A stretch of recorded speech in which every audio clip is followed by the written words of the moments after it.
नमस्कार दोस्तों। अक्सर आपने सुना होगा कि जहाँ रामायण कथा होती है वहाँ हनुमान जी कथा सुनने के लिए सचमुच में विराजते हैं। इसी प्रकार की एक रामायण कथा में भक्त की सत्य की परीक्षा के लिए हनुमान जी ने किस प्रकार अपनी उपस्थिति का सबूत दिया, आइए सुनते हैं आज की सुंदर कहानी में। एक साधु महाराज श्री रामायण कथा सुना रहे थे। लोग आते और आनंद विभोर होकर जाते। साधु महाराज का नियम था, रोज कथा शुरू करने से पहले आइए हनुमंत जी विराजिए कहकर हनुमान जी का आह्वान करते थे। फिर 1 घंटा प्रवचन करते थे। एक वकील साहब हर रोज कथा सुनने के लिए आते। वकील साहब के भक्ति भाव पर एक दिन तर्कशीलता हावी हो गई। उन्हें लगा कि महाराज रोज आइए हनुमंत जी विराजिए कहते हैं तो क्या हनुमान जी सचमुच आते होंगे। अतः वकील साहब ने महात्मा जी से पूछ ही डाला, महाराज जी, आप रामायण की कथा बहुत अच्छी कहते हैं, हमें बड़ा रस आता है, परंतु आप जो गद्दी प्रतिदिन हनुमान जी को देते हैं उस पर हनुमान जी सचमुच विराजते हैं क्या। साधु महाराज ने कहा कि हाँ, यह मेरा व्यक्तिगत विश्वास है कि राम कथा हो रही हो तो हनुमान जी अवश्य पधारते हैं। वकील ने कहा कि महाराज, ऐसे बात नहीं बनेगी। हनुमान जी यहाँ आते हैं, इसका कोई सबूत दीजिए।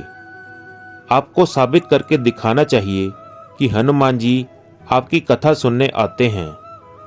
महाराज जी ने बहुत समझाया कि भैया, आस्था को किसी सबूत की कसौटी पर नहीं कसना चाहिए।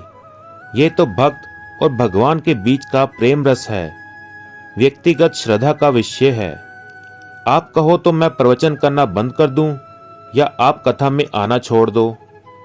लेकिन वकील नहीं माना, कहता ही रहा कि आप कई दिनों से दावा करते आ रहे हैं, यह बात और स्थानों पर भी कहते होंगे, इसलिए महाराज आपको तो साबित करना ही होगा कि हनुमान जी कथा सुनने आते हैं।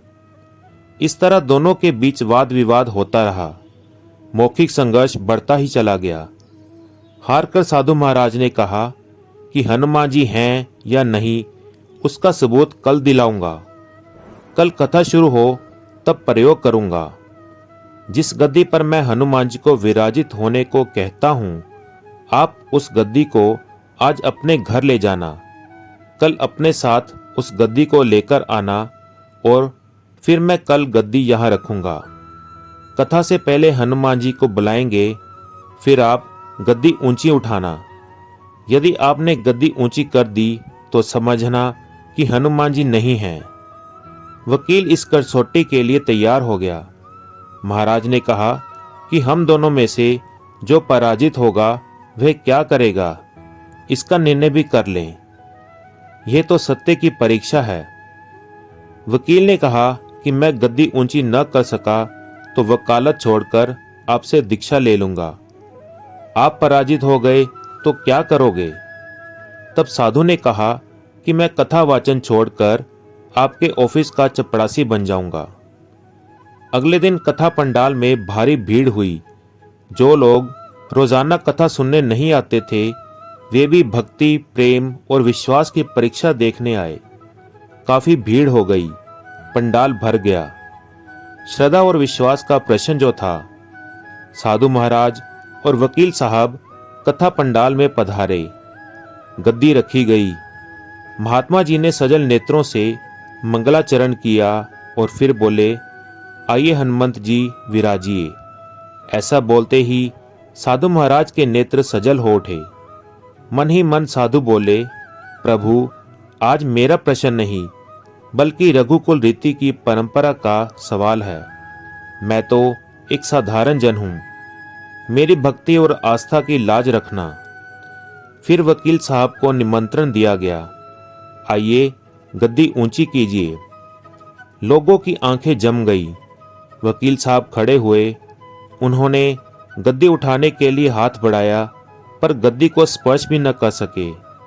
जो भी कारण रहा, उन्होंने 3 बार हाथ बढ़ाया किंतु तीनों बार असफल रहे।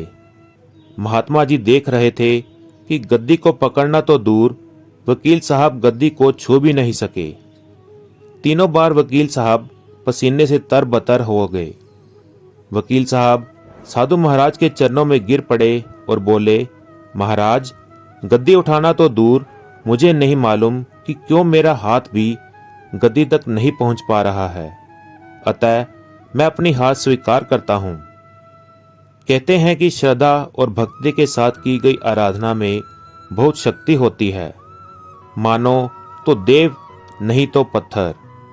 प्रभु की मूर्ति तो पाषाण की ही होती है, लेकिन भक्त के भाव से उसमें प्राण प्रतिष्ठा होती है, और हमारे प्राण तो हमारे भीतर होते हैं।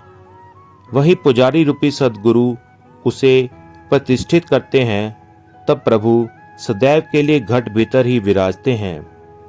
तो दोस्तों, कैसी लगी आपको ये कथा, प्लीज़ कमेंट करके ज़रूर बताएं, और इसी प्रकार की अच्छी अच्छी और सुंदर कहानियाँ सुनने के लिए चैनल को फॉलो करना और सब्सक्राइब करना ना भूलें। धन्यवाद। जय श्री राम।